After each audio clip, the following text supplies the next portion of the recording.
Hello everyone, welcome to Apti Plus Academy for civil services. Hope आप सभी लोगों की प्रिपरेशन काफ़ी अच्छी चल रही होगी। इस वीडियो सेशन में मैं आपके साथ daily topic wise news analysis discuss करूंगा। जो सोर्स ऑफ रेफरेंस है हमारी न्यूज़ की वो हिंदू और इंडियन एक्सप्रेस है। So let's start with the topic first. जो आज की टॉपिक है, जो इंपॉर्टेंट टॉपिक दोनों न्यूज़पेपर में, उसकी पहले टॉपिक समझ लें। So today is 5th of September। So the first topic is project dolphin. जो प्राइम मिनिस्टर ने रिसेंटली प्रोजेक्ट डॉल्फिन के बारे में कहा है अपने स्पीच में, उसके बारे में कुछ इंपॉर्टेंट बातें। आरबीआई ने चेंज किया है, रिवाइज गाइडलाइन दी है for the priority sector lending. The third topic is Lancet study on the Russia कोविड-19 vaccine. The fourth topic is expansion of the Kaziranga national park. ये भी एक इंपॉर्टेंट न्यूज़ है एनवायरमेंट को लेकर के। Now the last topic is railway में decriminalize the begging. तो रेलवे ने अनाउंस किया है कि वो डिक्रिमिनलाइज करेंगे बेगिंग को, right. So these are the all important topic that is relevant for you. And apart from this, we'll have some MCQs question at the end of this video and the explanation of yesterday questions. तो जो basically कल के जो सवाल थे उसके correct options और explanation मैं आपको आज बताऊंगा। और आप में से जो लोग हमारे चैनल पे नए हैं, do not forget to subscribe Apti Plus Academy for civil services on YouTube and do not forget to give a like button on this video. So the first topic from the Indian Express, यहाँ पे बात की गई है project dolphin को लेकर के, किस तरह से it is important to save the declining river species. और एक बहुत ही इंपॉर्टेंट प्रोजेक्ट है जो कि गवर्नमेंट ऑफ इंडिया आगे इसको अच्छे से एग्जीक्यूट करने की बात भी कर रही है। तो ये आपके जनरल स्टडीज़ के पेपर 3 में बहुत ही ज़्यादा इंपॉर्टेंट है मेंस परस्पेक्टिव से, और प्रीलिम्स में ये सवाल बहुत बहुत ज़्यादा इंपॉर्टेंट है बिकॉज ये कॉमन टॉपिक हो जाती है आपके जो इंडियन फॉरेस्ट सर्विसेज के जो एग्जामिनेशन है और जो सिविल सर्विसेज का एग्जामिनेशन है, दोनों कॉमन है। तो उस जगह पे इस तरह के जो सवाल है काफ़ी इंपॉर्टेंट है। तो अभी इंडिपेंडेंस डे की स्पीच जो हुई थी प्राइम मिनिस्टर को, उन्होंने कहा कि ही हैज़ अनाउंस्ड कि he would be launching, the government would be launching the project dolphin. और जो प्रोजेक्ट है that aims for saving both river and the marine dolphins, दोनों के लिए, राइट। क्योंकि जो इकोसिस्टम है, जो पूरा बेसिकली जो सिंक्रोनाइजेशन बनती है, वो दोनों में मदद करती है, रिवर के हेल्थ के लिए भी और मैरिन डॉल्फिन्स के लिए भी। No, dolphin is a national aquatic animal that is an indicators for the species of river Ganga that spread over the several states, right? Now बात करें प्रोजेक्ट के बारे में, तो प्रोजेक्ट क्या करेगी, किस तरह से चीज़ें एग्जीक्यूट होगी। तो जो प्रोजेक्ट डॉल्फिन है that will be in the line with the project tiger, जहाँ पे जो टाइगर पॉपुलेशन है उसको बढ़ाने में प्रोजेक्ट टाइगर ने काफ़ी मदद की है। तो उसी बेसिकली पैरामीटर पे, उसी के कंपोनेंट्स पे सेम रेप्लिका बनाने की कोशिश की गई है प्रोजेक्ट डॉल्फिन में भी, राइट। और ये जो इनिशिएटिव है उसको इन प्रिंसिपल अप्रूवल मिल गई है नेशनल गंगा काउंसिल। तो आप एनजीसी के बारे में भी डिटेल में पढ़ लें, अब उसके ऑफिशियल साइट पे जा करके उसके बारे में, उसकी वर्किंग के बारे में पढ़ सकते हैं। इस तरह के जो बॉडी होती है वो आपके प्रीलिम्स पॉइंट ऑफ व्यू से काफ़ी ज़्यादा इंपॉर्टेंट है, राइट। ये इसको हेड करते हैं prime minister. So prime minister is the chairman of the national Ganga council. और जो स्पेशल ऑब्जर्वेशन है इस प्रोग्राम की, that would be taken up for the Gangetic dolphins के लिए। नाउ बात करें क्या है गैंजेटिक डॉल्फिन, क्योंकि जब हम डॉल्फिन की बात कर रहे हैं तो डॉल्फिन के बारे में भी जानना काफ़ी ज़रूरी है। This is the image which will help you understand किस तरह से ये चीज़ दिखती हैं। नो, द गैंजेटिक डॉल्फिन, अगर रिवर की बात करें, it's home to the vast variety of aquatic life including the Gangetic dolphin, जिसको प्लांटिशिया गैंजेटिया भी कहते हैं, right. And the Gangetic dolphin is one of the 5 species of the dolphin found around the world. और ये अगर बात करें इसकी जो मेन लोकेशन है जहाँ पे सबसे ज़्यादा इसकी डोमिनेंस है, that is Indian subcontinent, particularly Ganga, Brahmaputra, मेघना और Karnaphuli Sangu river system, right. जो डॉल्फिन है that is remain listed in the endangered of the IUCN के जो हमारे लिस्ट है जिसमें हर स्पीसीज़ को रेट की जाती है, उसके मुताबिक Gangetic dolphin is categorise in the endangered species, right. तो ये पॉइंट काफ़ी इंपॉर्टेंट है आपके लिए। Now coming to why it is important to save the dolphin, right? क्यों ज़रूरी है कि हम सेव करें डॉल्फिन को। तो जिस तरह से मैंने आपको बताया शुरुआत में, एक एक्वेटिक लाइफ जो है इंडिकेटर है रिवर सिस्टम की हेल्थ की, right. So it is a indicator for the health of the river ecosystem. और जो गैंजेटिक डॉल्फिन है, they are at the top of the food chain के टॉप में आते हैं। वो प्रोटेक्ट करते हैं सारे स्पीसीज को and the habitat to ensure कि कंजर्वेशन ऑफ एक्वेटिक लाइफ हो रही है उस रिवर में, right. And there are a time जब Gangetic dolphin could be spotted in the Ganga, बहुत ईजिली स्पॉट कर ली जाती थी। अब क्या हो रहा है डेल्टा में भी, यार आप देखोगे बे ऑफ बंगाल की अप स्ट्रीम्स या फुटहिल्स में पहले दिखती थी, बट अब जो उनके नंबर्स है काफ़ी ज़्यादा कम हो चुके हैं। उसका कारण सबसे बड़ा मैं आपको बताऊं तो जो कंस्ट्रक्शंस ऑफ डैम है, जो बैरेजेस बने हैं, उनके वजह से, और जो इंक्रीज ऑफ पॉपुलेशन, वही काफ़ी इंडस्ट्रियलाइजेशन होने की वजह से उनकी जो पॉपुलेशन है बहुत हद तक गिर चुकी है, राइट। तो एक जनरल, और जो डॉल्फिन की जो पर्टिकुलर जो पॉपुलेशन पाई जाती थी इंडिया के गैंजेटिक रीजन पे, वो पूरी तरह से कम हो चुकी है। तो सरकार ने कोशिश की है कि अपने स्कीम्स के थ्रू, जो प्रोजेक्ट डॉल्फिन है उसके थ्रू सारी चीज़ों को वापस से रिवाइव किया जा सके। Now total Gangetic dolphin population की अगर बात करें तो इट इज़ एस्टिमेटेड दैट अभी जो प्रेजेंट में जो पॉपुलेशन है दैट इज़ अबाउट 2500 to 3000, और increasing population in the Ganga has brought down to the number over the year. और आने वाले समय से आप बेसिकली, जैसे मैंने आपको बताया, इंडस्ट्रियलाइजेशन के बाद जो नंबर है वो काफ़ी गिर रही है। तो सरकार की पूरी कोशिश है इंडस्ट्रियलाइजेशन को किस तरह से हमारे जो गैंजेटिक रीजन है वहाँ पे कम किया जाए, और at the same time it will help to increase the number. अभी प्रेजेंट में ये नंबर है, जिस तरह से अप्रूवल मिली है, we hope it would be more than 5000 in a recent 2 years, right. तो 5K वी कैन, मतलब 5000 के आसपास बहुत जल्दी ही एक्सपेक्ट कर सकते हैं। ना गवर्नमेंट के कुछ अगर इनिशिएटिव्स बताओ, कुछ इंपॉर्टेंट एक्शंस जो लिए गए हैं डॉल्फिन को बचाने के लिए, तो उसके क्रम में कुछ इंपॉर्टेंट बातें मैं बता रहा हूँ आपको। तो वाइल्ड लाइफ एक्ट प्रोटेक्शन सबसे पहला, जहाँ पे गंगा एक्शन प्लान 1985 में लॉन्च किया गया था।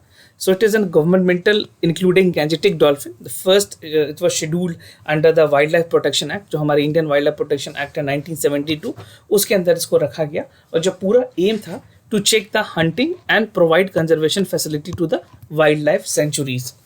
उसके बाद विक्रमशिला गंगाज डॉल्फिन सेंचुरी, ये नाम आप याद कर लें, ये यूपीएससी ने अभी तक नहीं पूछा है, ये कभी भी पूछा जा सकता है। बहुत बहुत बहुत ही ज़्यादा इंपॉर्टेंट पॉइंट है ये, कि एकमात्र गैंजेटिक डॉल्फिन सेंचुरी है Vikramshila, dedicated to dolphin.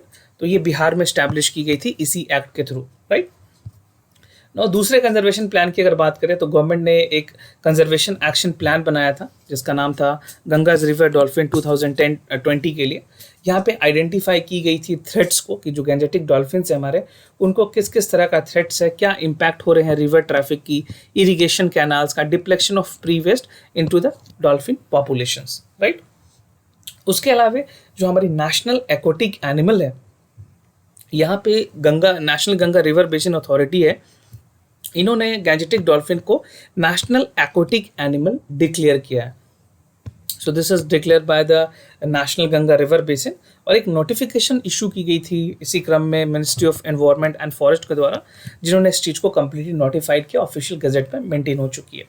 So now the mission for the clean Ganga celebrated as, जो 5 अक्टूबर को हम सेलिब्रेट करते हैं national Ganga mission, that is also as the national Ganga river dolphin day, right. So these were some of the important initiative that government has taken. अगर mains में कोई अगर यहाँ पे सवाल नहीं आए इस टॉपिक से, तो प्रीलिम्स में आपसे बहुत सारे ऐसे सवाल है पिट्स एंड पीसेस में पूछे जा सकते हैं। तो आप सारी चीज़ों को बिल्कुल बहुत ध्यान से समझने की कोशिश करें। Now coming to the other topic, that is revise priority sector lending guideline. RBI ने कुछ चेंजेस किए हैं, कुछ अल्टरेशन की है regarding the priority sector lending. तो ये आपके जनरल स्टडीज़ के पेपर 3, जहाँ पे इकोनॉमी डेवलपमेंट यूनिट 1, 2, 3 में काफ़ी ज़्यादा इंपॉर्टेंट है, और जो प्रायोरिटी सेक्टर है उसको लेकर के जो कॉन्सेप्ट्स हैं वो आपके प्रीलिम्स में भी काफ़ी इंपॉर्टेंट है। तो रिसेंटली आरबीआई ने रिलीज़ किया है एक रिवाइज्ड प्रायोरिटी सेक्टर गाइडलाइन, जो कि ऑगमेंट करेगी funding to segment the startup and agriculture. जो हमारे स्टार्टअप्स हैं उसमें बहुत सारे ऐसे स्टार्टअप्स हैं जो अलग अलग सेक्टर पे काम कर रहे हैं, और जो एग्रीकल्चर सेक्टर है उनको लेकर के पीएसएल में चेंजेस की गई है। तो क्या है नई रिवाइज गाइडलाइन? फ्रेश कैटेगरी की अगर बात करें तो कुछ it is eligible for the finance under the priority sector. उसमें जो लोन्स होंगे फार्मर को, both for the installation of solar, जो हमारी सोलर पावर प्लांट्स है, या फिर सोलराइजेशन के लिए जो ग्रिड कनेक्शन होगी, उनको लेकर के फार्मर्स को लोन दिए जाएंगे। And loan for setting the compressed biogas plant, because this is something green gases के तौर पे, बायोगैस है समथिंग जहाँ पे पॉल्यूशन काफ़ी कम होता है, तो इस प्लांट को स्टैब्लिश करने के लिए भी लोन दी जाएगी। बैंक ने कहा है कि financer would be up to 50 crore to the startup. जो भी बैंक्स होंगे टीयर 2 टीयर 3 सिटीज़ में, उनको 50 करोड़ तक स्टार्टअप के लिए भी इन्वेस्ट करने के लिए डेडिकेटेड अमाउंट रखना होगा। और हायर वेटेज दी गई है that has been assign to the incremental priority sector credit, जैसे कि एक स्पेसिफिकली इंडस्ट्री को आइडेंटिफाई की जाएगी जहाँ पे प्रायोरिटी सेक्टर जहाँ पे कम है उसको ज़्यादा इंक्रीज किया जाएगा, बढ़ाया जाएगा थ्रू फिनेंसिंग, ताकि ज़्यादा से ज़्यादा लोग स्टार्टअप कर सके एग्रीकल्चर सेक्टर में या डिफरेंट डोमेन्स में भी, राइट।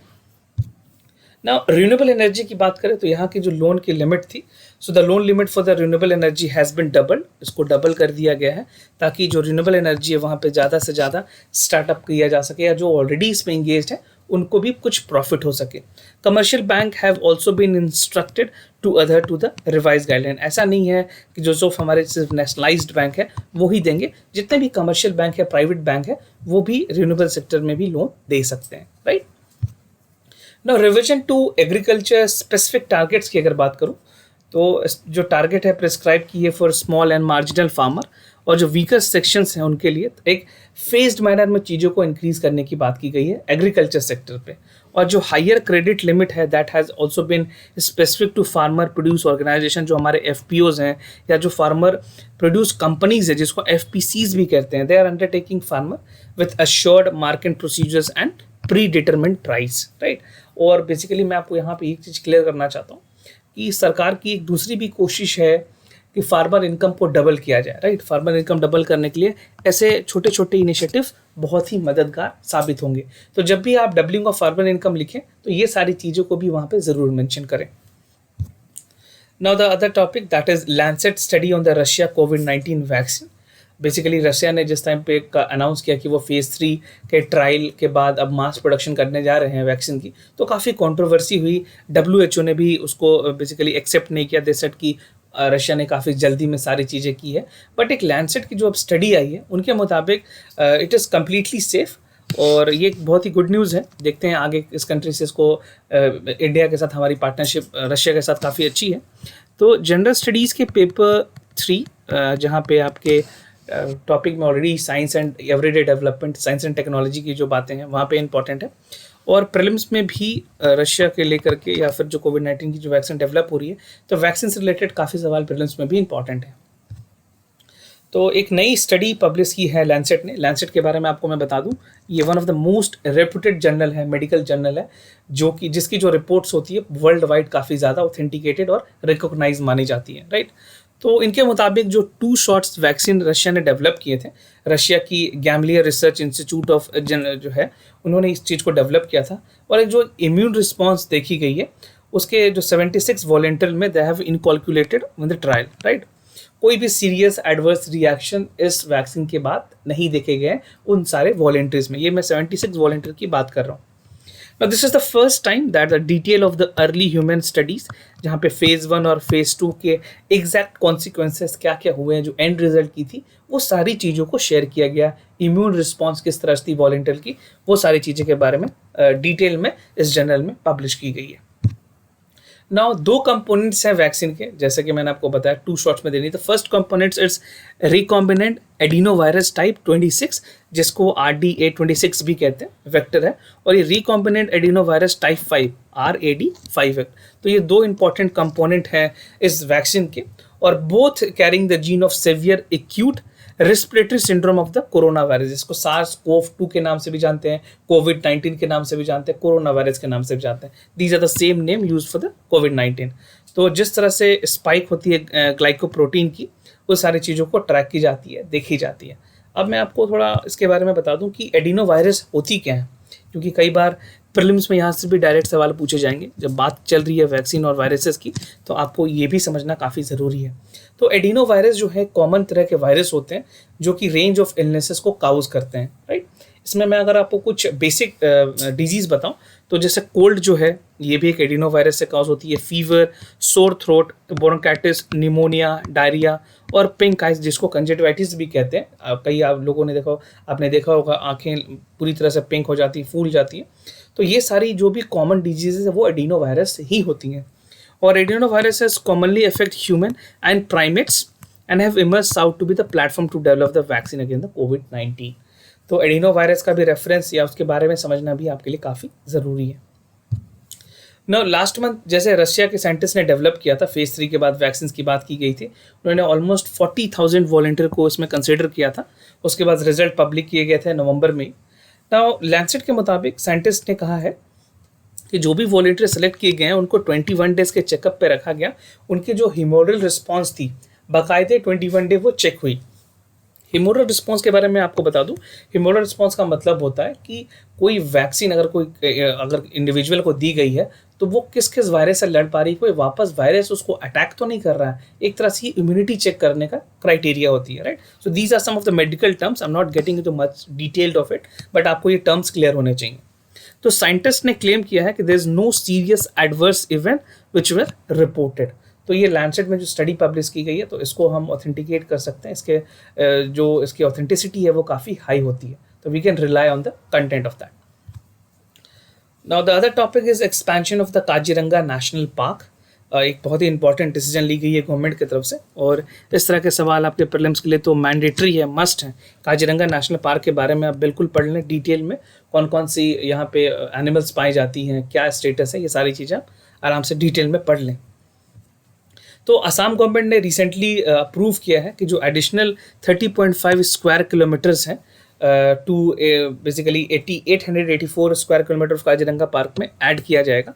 और जो ये एडिशन होगी, जो डिस्ट्रिक्ट नागौन है और Sotanipur would be make Kaziranga national park tiger reserve में इंक्लूड कर दी जाएंगी, राइट। और ये कोर एरिया के अंदर इंटीग्रेट की जा रही है, राइट। कोर बफर और सारी जोन होती है वो आप अगर आपने शंकर आइस की बुक पढ़ी है तो वहाँ पे सारी चीज़ें दी हुई हैं। नहीं पढ़ा तो एक बार आप वापस से इस कॉन्सेप्ट को देख लें। तो कोर एरिया में 430 किलोमीटर्स रखे जाएंगे। नाउ एडिशनल वनरेबल एरियाज की अगर बात करें तो it has included encroachment avoided areas, जहाँ पे सुटेबल वाइल्ड लाइफ जो हैबिटेट है रिवर आइलैंड के साइड में, जिसको सैंडबास भी कहते हैं, that are more vulnerable to the encroachment, right. तो इन सारे चीज़ों को ध्यान में रखा जाएगा। बात करें इस तरह की जो डिसीजन है उसके क्या क्या एडवांटेजेस हैं, तो सबसे पहली ये जो डिसीजन ली गई है एक तरह से बेटर वाइल्ड लाइफ जो कंजर्वेशन है उसमें मदद करेगी। जो वाइल्ड लाइफ ह्यूमन कॉन्फ्लिक्ट है, जो नेगेटिव इंटरेक्शन होती है ह्यूमन और वाइल्ड लाइफ के बीच में, उसमें बहुत हद तक रिडक्शन होगी। एंड 3 एडिशनल हैबिट कॉरिडोर बनाने की बात की गई है that would provide connectivity to Orang Nameri national park river across the Brahmaputra. तो ये दोनों नेशनल पार्क के बारे में भी आप आराम से डिटेल में पढ़ लें। And apart from this, hill area of the Kabri along the south of the park where the rhino, tiger and the other animal refuse to take the floods, right? तो ये जो हिली एरियाज हैं basically इन reason में जहाँ पे rhino, tiger, deer और animal other जो refuge करते हैं during this flood, they would be also able to come to this region, right. तो ये सारे कुछ इंपॉर्टेंट एडवांटेजेस हैं इस डिसीजन के। Now coming to the other topic that is railway में डिक्रिमिनलाइज द बेगिंग। बेसिकली जो बेगिंग है उसको डिक्रिमिनलाइज करने की बात की गई है इंडियन रेलवे की तरफ से। ऐसे पॉइंट्स आपके एसे के एग्जामिनेशन के लिए काफ़ी ज़्यादा इंपॉर्टेंट है, और जनरल स्टडीज़ के पेपर 4 जहाँ केस स्टडीज़ के पेपर है वहाँ पे रेलिवेंट हो सकती है। प्रीलिम्स में इसका बहुत ज़्यादा इंपॉर्टेंस नहीं है, प्रीलिम्स में ये ज़्यादा इंपॉर्टेंट नहीं है। तो मिनिस्ट्री ऑफ रेलवे ने प्रपोज किया है कि they would be decriminalizing the begging on the trains and the railway premises. तो ये एफर्ट्स की गई है that aim to decriminalize the rational penalties under the provision of railway act 1989। पहले इसी प्रोविजन के थ्रू रेलवे पेनलाइज करती थी, पर रेलवे बोर्ड ने कहा है कि रेलवे बोर्ड ने कमेंट्स मांगे हैं, सजेशन मांगे हैं लोगों के कि किस तरह से जो सेक्शन 144 भी है रेलवे एक्ट का उसको चेंज किया जाए, राइट। तो this are on for the public domain as well. तो why there is the railway act, basically अगर बात करें तो act is that any person begs in the railway carries railway station, he shall be liable to punish and provide the subsection 1. ये already clause mention है वहाँ पे। Now the act prescribes for the imprisonment for the term that extend to 1 year with the fine may be extended to 2000 with both. तो अब ये जो clauses हैं इनको पूरी तरह से अब कैंसिल कर दिया जाएगा। There would be no more because railway is finding कि ठीक है उसको decriminalize करते हैं। आगे अगर कुछ जिस तरह से decision हो accordingly government will take the next concrete actions. ना बढ़ते हैं अपने आंसर्स की तरफ। तो जो कल के सवाल है उसके आंसर्स मैं आपको बताऊंगा। सो द फर्स्ट क्वेश्चन यहाँ पे करेक्ट ऑप्शन है ए। एड्स को लेकर के मैंने सवाल पूछा था। तो AIDS is a syndrome caused by the virus called HIV, right. And statement 2 is incorrect that the disease cause the alter the immune system making much more vulnerable to the infection of the disease. So this is from the class 12th biology NCERT. Second option है यहाँ पे, correct option है that is B. Question 1 statement 1 जो है वो incorrect है। Chabahar port lies in the Gulf of Oman, not in the Gulf of Barbera. और चाबहार जो पोर्ट है that is located in the Makran coast system Balochistan province next to the Gulf of Oman and the mouth of Strait of Hormuz. तो location wise भी आप इसको समझ लें क्योंकि ये काफ़ी न्यूज़ में रही है, इससे डायरेक्ट सवाल पूछे जा सकते हैं। So I have taken the reference from the Hindu. Now moving to the today's MCQs of the day. So the first question is from the general science with regards to GSLV Mark III. Consider the following statement. It is a 3-stage heavy lift launch vehicle developed by ISRO and it is India's first fully functional rocket to be tested in the cryogenic engine, right? So many of you have read this. This is like 6 to 7 month old current affairs that would be helpful for the prelims examination this year. तो इसके बारे में आप पढ़ लें। कोई और अगर मार्क 3 के बारे में आपके पास कुछ एडिशनल इन्फॉर्मेशन है तो वो भी आप हमें कमेंट सेक्शन में बता सकते हैं, और जो अपने आंसर्स हैं वो ए, बी या फिर सी, डी के तौर पे लिख के ज़रूर बताएं। Now coming to the other question from the Indian polity, consider the following statement with regards to the preamble of constitution. The 44 Constitutional Amendment Act added the new word socialist, secular और integrative। और जो preamble है of the constitution is based on the objective resolution drafted by the Pandit Nehru. So you have to choose the correct option again, A, B, C और D. If you have any other information you want to share with us, you can write that answers in the comment section down below. और अगर कोई भी concern हो तो हमें ज़रूर बताएं, we'll be more than happy to assist you. For time being, I'm signing off. Wish you all the best. Stay home, stay safe. Thank you so much.